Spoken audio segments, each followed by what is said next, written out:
आज आपण बनवणार आहोत पोटातील वजडी आणि हे फेफसा. तुमच्या इथे याला काय म्हणतात हे मला माहित नाहीये, पण हे जे आहे पोटातील बकऱ्याच्या पोटातील असतं ना, ते आज कसं बनवायचं हे मी तुम्हाला सांगते. याला मी पाण्याने स्वच्छ धुवून 2-3 वेळा स्वच्छ केलेलं आहे आणि यासाठी आपल्याला लागणारं साहित्य हे आहे. आपल्याला गरम मसाला, खडा गरम मसाला लागणार आहे थोडासा वघारण्यासाठी, आणि कांदा लागणार आहे, टोमॅटो लागणार आहेत. 2 टोमॅटो घेतलेले आहे मी इथं, आणि इथं 1 कांदा चिरलेला आहे. इथं मी 2-3 चमचे आलं लसूण पेस्ट वाटून घेतलेली आहे. आणि इथं तुम्ही पाहू शकता आपल्याला हळद आणि मीठ आणि हा गरम मसाला आहे वाटलेला, आणि ही मिरची आहे घरची आपल्या वाटलेली मसाल्याची मिरची आहे, आणि हे खोबरं आहे वाटून ठेवलेलं. मग हे एवढं साहित्य आपल्याला लागणार आहे. तर आपण करायला सुरुवात करूया. मी इथं कुकरचा टोप तापायला ठेवलेली होती, आणि आता आपण 2-3 चमचे आपण तेल घालणार आहोत टोपमध्ये. तुम्हाला जसं सर्व साहित्यांचं प्रमाण तुम्ही कमी जास्ती करू शकता. आता मी इथं 3 चमचे तेल घालणार आहे. मग तुम्हाला जसं लागेल तसं तुम्ही कमी जास्ती करू शकता. मी इथं 4 चमचे घेतलेलं आहे तेल. सर्व साहित्यांचं प्रमाण तुम्ही कमी जास्त तुमच्या घरात जसं खातात मसाले वगैरे त्या हिशोबाने तुम्ही घेऊ शकता.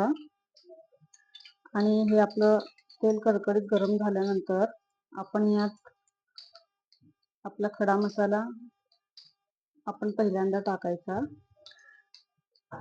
खडा मसाला टाकल्यानंतर चांगला आपल्याला परतून घ्यायचा आहे. छान परतल्यानंतरच आपण यात कांदा घालणार आहोत. छान असं परतून घ्यायचं आपल्याला. हा खडा गरम मसाला घालण्याची एक वेगळीच टेस्ट असते.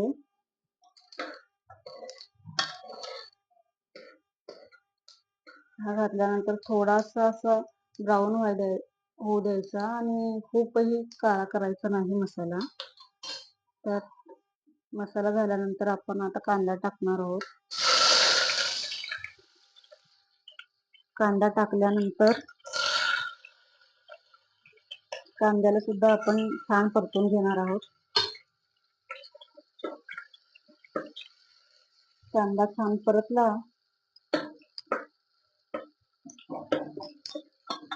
म्हणजे कांद्याला परतताना हे लक्ष द्यायचं की आपण कांदा खूप काळाही होऊ द्यायचं नाही, आणि खूप कच्चाही ठेवायचा नाही.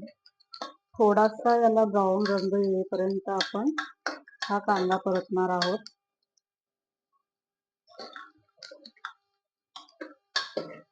छान असं याला ब्राऊन कलर येईपर्यंत आपण कांदा परतून घेणार आहोत. जास्तीही ब्राऊन करण्याची याला गरज नाही.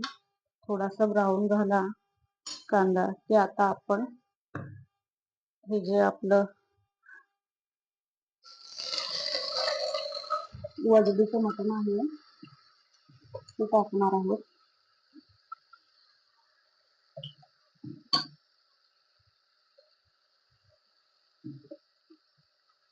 हे टाकल्यानंतर आपण याला थोडंसं चमचाने हलवून घ्यायचं.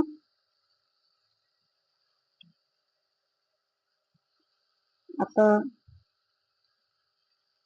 हे आपण असं चमचाने थोडंसं हलवून घ्यायचं. हे असं या पद्धतीने केल्यानंतर एवढं चविष्ट मटण बनवून तयार होतं. यात आपण आता अर्धा चमचा हळद आपण टाकणार आहोत. हे अर्धा चमचा हळद मी घेतलेली आहे. तुम्हाला याचं कमी जास्ती प्रमाण तुमच्या घरात तुम्ही जसं खाता त्याप्रमाणे तुम्ही करू शकता. आणि मी इथं अर्धा चमचा मीठ घेतलेला आहे. आणि आपण जी पेस्ट 4 चमचे घेतलेली होती ती आता आपण टाकणार आहोत. आलं लसूण पेस्ट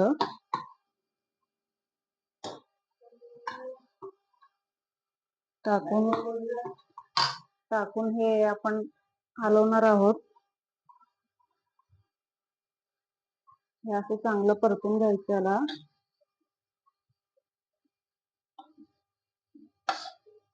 आलं लसूण पेस्ट टाकल्यानंतर हा असा मटणाचा थोडा हिरवा कलर दिसतो आपल्याला.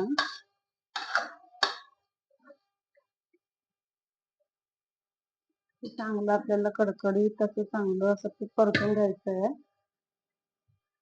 परतून घेतल्यानंतरच आपल्याला जेव्हा आलं लसूण पेस्ट चांगली परतून होईल तेव्हाच आपल्याला टोमॅटो घालायचे आहेत.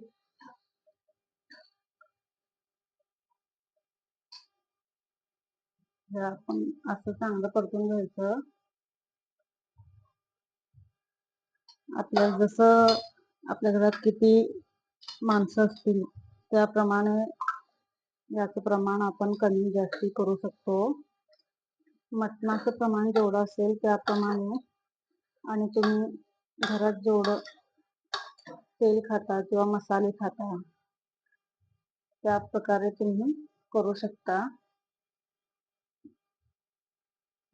ह्याच पद्धतीने तुम्ही करून पाहिलात तर तुमचं मटण कसं झालं होतं ते मला कमेंट करून सांगा.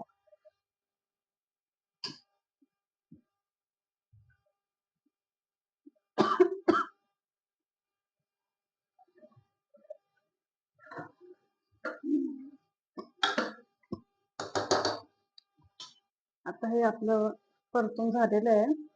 मग आता आपण यात टोमॅटो सोडणार आहोत.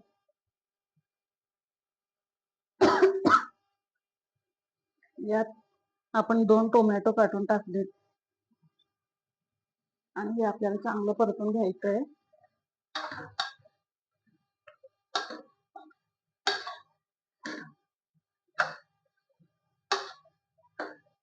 आता यावर आपण एक झाकण ठेवणार आहोत.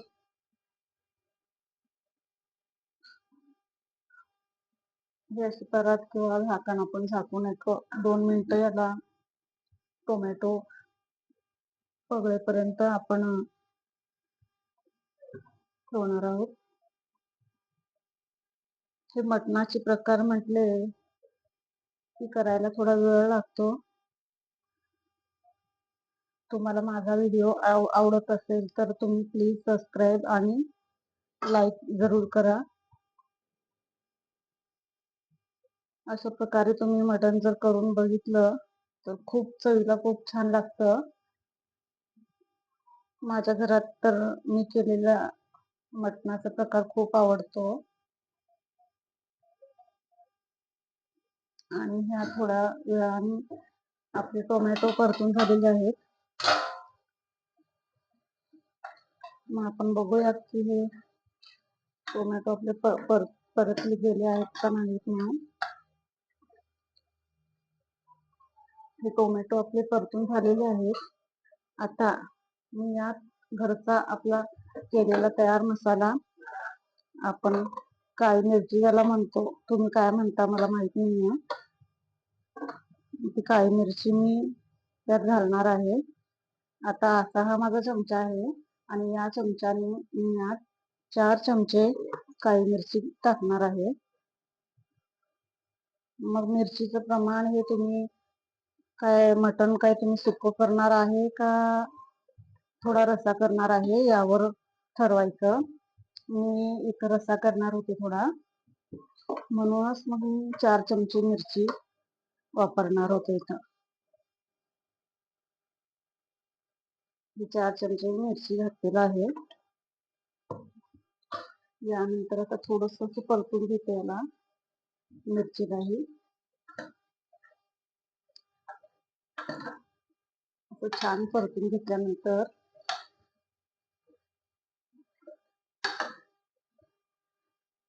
आता थोडस मिरची चांगलं परतून घ्यायचं आपण. थोडीशी मिरची परतून घेतली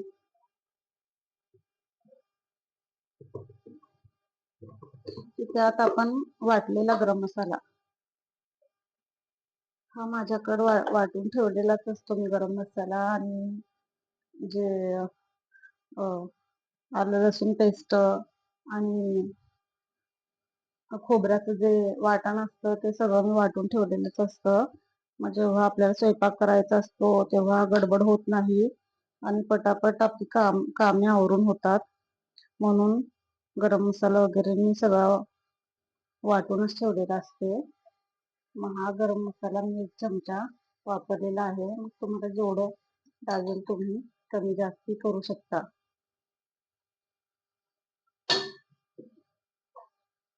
चांगलं आपण असं परतून घ्यायचं.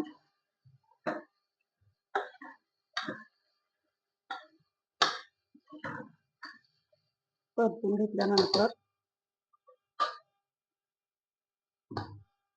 हे आपलं मटण खूप छान तयार होतं झाल्यानंतर. मग आता हे मी खोबऱ्याला ना थोडस लालसर भाजून त्याचं वाटण करून घेतलेलं होतं. मग ते वाटण मी फक्त 1 चमचाभर घालणार आहे. मग तुम्हाला जेवढं लागेल तुम्ही वापरू शकता.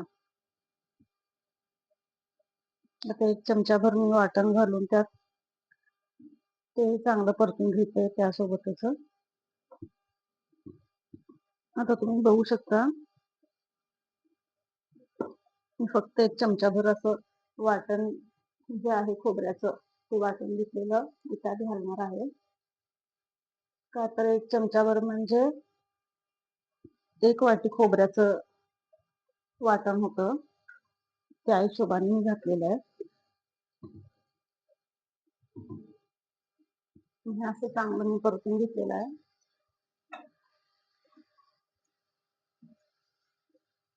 चांगलं परतून घेतल्यानंतर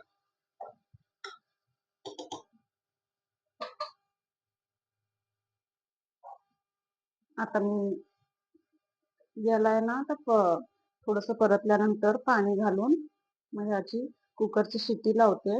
आणि मग किती शिट्ट्या लागतात ते तुमच्या नुसार मी 4-5 शिट्टी घेते याला घेऊन. मग आपलं मटण तयार होणार आहे. याच पद्धतीने तुम्ही मटण करून बघा. हे बकऱ्याचं पोटातलं मटण आहे. या पद्धतीने जर तुम्ही करून पाहिलात तर मलाही सांगा की ती चव तुमची कशी झाली होती ह्याच प्रकारे केल्यावर. छान झालंय ना आपलं मटण.